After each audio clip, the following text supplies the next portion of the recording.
आज हम बात करेंगे भारत सरकार द्वारा लाए गए यूजीसी से जुड़े नए शिक्षा बिल के बारे में। सबसे पहले यह समझना जरूरी है कि यूजीसी क्या है। यूजीसी यानी यूनिवर्सिटी ग्रांट्स कमीशन, जिसकी स्थापना 1956 में हुई थी। इसका काम था भारत की उच्च शिक्षा का स्तर तय करना और विश्वविद्यालयों को अनुदान देना। लेकिन समय के साथ शिक्षा व्यवस्था बहुत जटिल हो गई। कहीं यूजीसी के नियम, कहीं एआईसीटीई के नियम और कहीं एनसीटीई के नियम। एक ही कॉलेज को तीन तीन संस्थाओं के चक्कर लगाने पड़ते थे। इसी समस्या को दूर करने के लिए भारत सरकार ने एक नया बिल लाया है। इस बिल के तहत यूजीसी, एआईसीटीई और एनसीटीई को हटाकर एक ही नया नियामक बनाया जा रहा है। इस नए नियामक का नाम है विकसित भारत शिक्षा अधिष्ठान। अब इस नए सिस्टम में सभी कॉलेज और यूनिवर्सिटी के लिए एक जैसे नियम होंगे।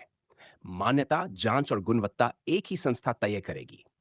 ध्यान देने वाली बात यह है कि ये नई संस्था डिग्री नहीं देगी। डिग्री पहले की तरह यूनिवर्सिटी ही देगी। अब सवाल उठता है, इस बिल से फायदा क्या होगा?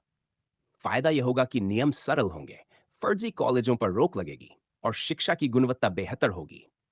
छात्रों की डिग्री देश और विदेश में ज्यादा भरोसेमंद बनेगी। लेकिन कुछ चिंताएं भी हैं। कुछ लोगों का कहना है कि इससे केंद्र सरकार का नियंत्रण बढ़ेगा और कॉलेजों की स्वतंत्रता कम हो सकती है। इसलिए जरूरी है कि यह बिल पारदर्शिता और संतुलन के साथ लागू किया जाए। अंत में यही कहा जा सकता है कि यह बिल यूजीसी को खत्म करने के लिए नहीं, बल्कि भारत की उच्च शिक्षा को आधुनिक और मजबूत बनाने के लिए लाया गया है। धन्यवाद।